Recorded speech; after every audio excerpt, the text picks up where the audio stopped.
बिस्मिल्लाहिर्रहमानिर्रहीम। अस्सलामुअलैकुम dear students, welcome back to the channel professor Ghulam Mustafa. Dear students, आज का हमारा टॉपिक है प्रॉपर्टीज़ ऑफ लैप्लास ट्रांसफॉर्मेशन। तो प्रॉपर्टीज़ ऑफ लैप्लास ट्रांसफॉर्मेशन में काफ़ी सारी प्रॉपर्टीज़ आती हैं। उनमें हम सबसे पहले आज डिस्कस करेंगे लीनियरिटी प्रॉपर्टी। तो लीनियरिटी प्रॉपर्टी जो है, इसकी स्टेटमेंट क्या है और इसका प्रूफ क्या है, और फिर इसकी जो है वो एग्जांपल्स हम चेक करेंगे कि लीनियरिटी प्रॉपर्टी जो है इसका हम यूज़ कैसे करते हैं और कहाँ करते हैं। तो सबसे पहले इसकी स्टेटमेंट, हम इसे लीनियरिटी प्रॉपर्टी थ्योरम भी कहते हैं। तो आइए सबसे पहले जो है वो स्टेटमेंट देखते हैं कि लीनियरिटी प्रॉपर्टी की स्टेटमेंट क्या है। स्टेटमेंट से पहले अगर आपने अभी तक चैनल सब्सक्राइब नहीं किया तो चैनल सब्सक्राइब कर लें और बेल आइकन को प्रेस करें ताकि आपको मज़ीद वीडियोस जो हैं वो मिलती रहें। तो स्टेटमेंट करते हैं, if alpha beta are any constants, alpha beta हमारे पास जो हैं वो कोई कांस्टेंट हैं, and F of T G of T are any functions. ये एफ ऑफ टी और जी ऑफ टी हमारे पास दो फंक्शंस हैं whose Laplace transformation exist, whose Laplace transformation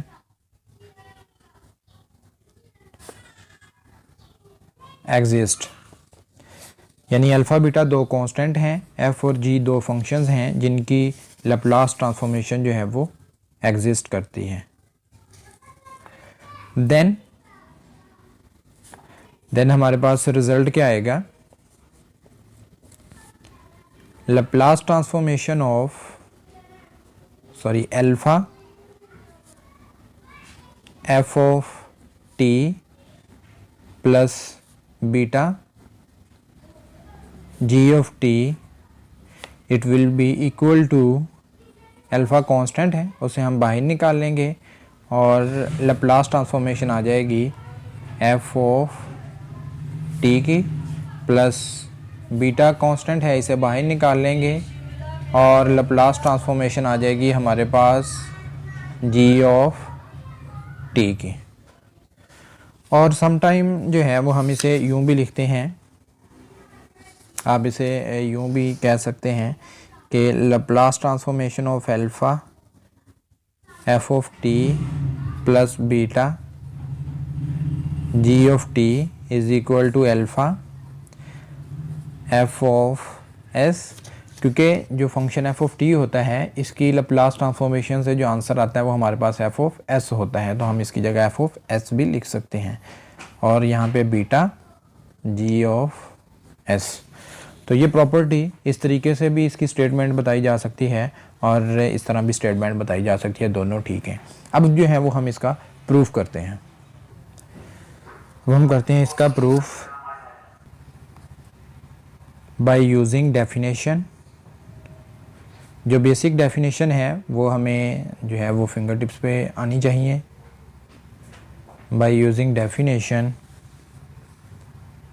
we have, definition क्या थी कि लैप्लास ट्रांसफॉर्मेशन ऑफ, यहाँ पे alpha F of T plus beta ji of T, it will be equal to integral from zero to infinity E raise to power negative S T. और यहाँ पे क्या आता है हमारे पास, वो फंक्शन जिसकी ट्रांसफॉर्मेशन हम निकालना चाहते हैं। तो फंक्शन क्या है actually, alpha F of T plus beta ji of T और इसके साथ आ जाएगा डी टी। अब इन दोनों में integral from zero to infinity E raise to power negative S T जो है वो मल्टीप्लाई करवा देते हैं तो देखें क्या बनेगा हमारे पास, ये आ जाएगा अल्फ़ा कांस्टेंट है E raise to power negative S T, और इसके साथ आ जाएगा F of T plus beta E raise to power negative S T और जी ऑफ टी, और इसके बाहर जो है वो डी टी आ जाता है। ठीक है, E raise to power negative S T जो है उसे हमने इस टर्म के साथ भी मल्टीप्लाई करवा दिया और ये सेकंड टर्म के साथ भी मल्टीप्लाई करवा दिया। अब यहाँ पे हमारे पास एक्चुअली दो फंक्शंस हैं, दो टर्म्स हैं, दो टर्म्स ऐड हो रही हैं, तो दोनों की इंटीग्रेशन जो है वो हम अलग-अलग कर सकते हैं। ये इंटीग्रेशन का रूल है कि अगर दो फंक्शंस जो हैं वो उनका सम है तो हम दोनों की इंटीग्रेशन अलग-अलग ले सकते हैं। तो देखें, integral from zero to infinity alpha E raise to power negative S T F of T D T plus integral from zero to infinity beta E raise to power negative S T G of T D T. अब इसमें alpha और beta जो हैं वो constant हैं, तो alpha constant है उसे इंटीग्रेशन से बाहर निकाल लें। Integral from zero to infinity E raise to power negative S T और इसके साथ आ रहा है F of T D T plus beta constant है, बाहर निकाल लें क्योंकि कांस्टेंट जो है वो इंटीग्रेशन से बाहर निकाल लिया जाता है। ये इंटीग्रेशन की बेसिक प्रॉपर्टी है। E raise to power negative S T G T साथ आ जाता है डी ऑफ टी।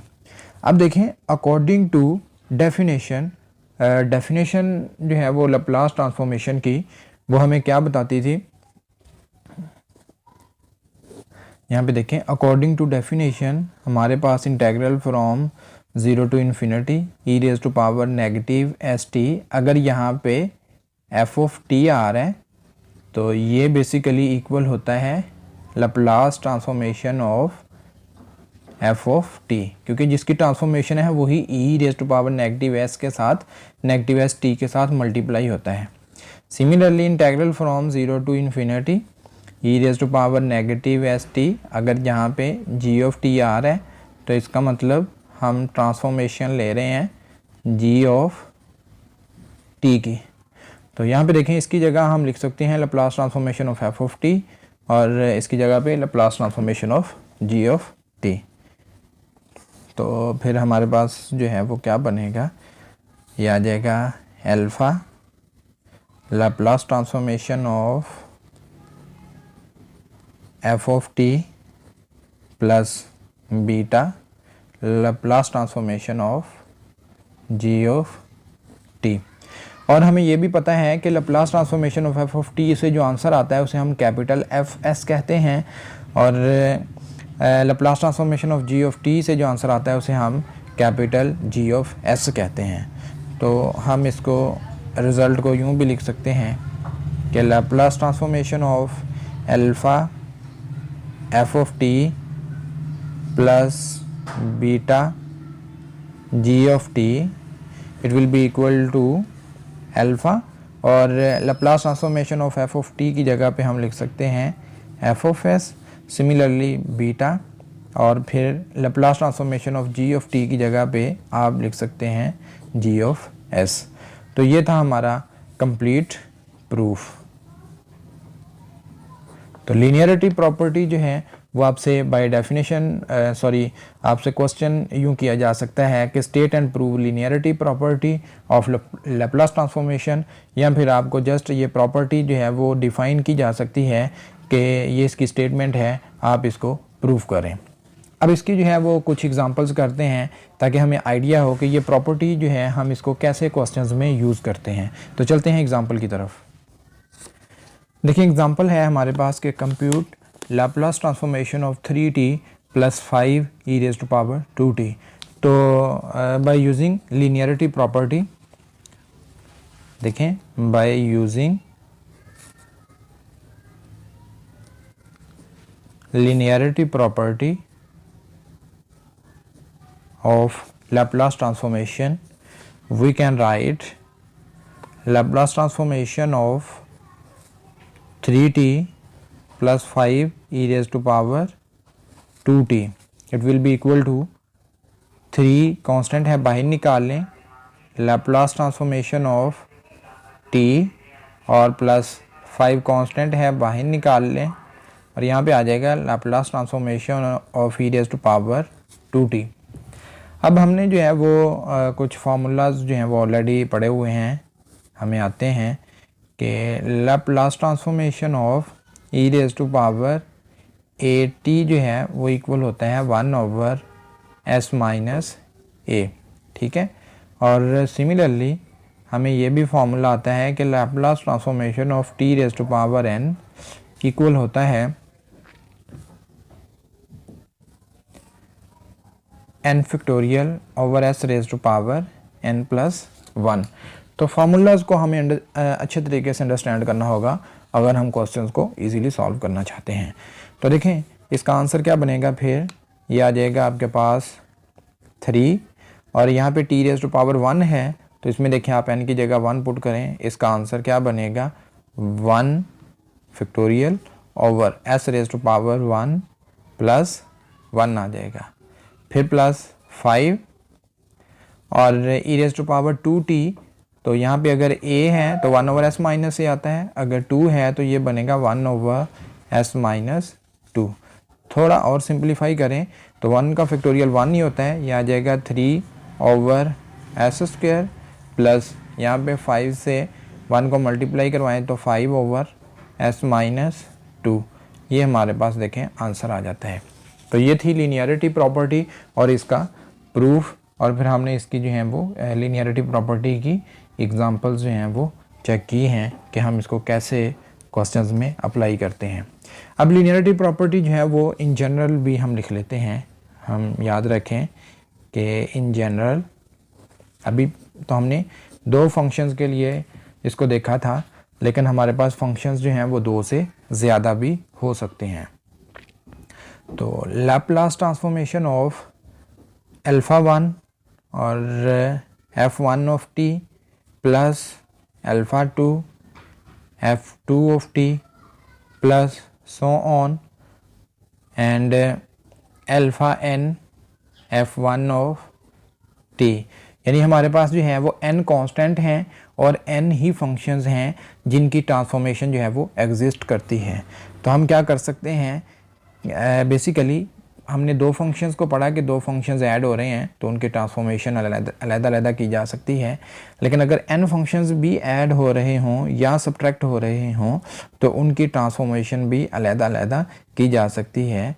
ये है जनरली लीनियरिटी प्रॉपर्टी। तो α2 और Laplace transformation of f2t plus so on αn constant बाहर और लैप्लास ट्रांसफॉर्मेशन ऑफ f(n)t। तो ये था हमारा आज का लेक्चर। उम्मीद है कि आपको इस लेक्चर की अच्छे तरीके से जो है वो समझ आ गई है। अगर आपको ये लेक्चर पसंद आया है तो इसे अपने दोस्तों के साथ शेयर करें और कमेंट सेक्शन में ज़रूर बताइएगा कि आपको ये लेक्चर कैसा लगा। मिलते हैं इंशाल्लाह नेक्स्ट लेक्चर में, तब तक के लिए अल्लाह हाफिज़।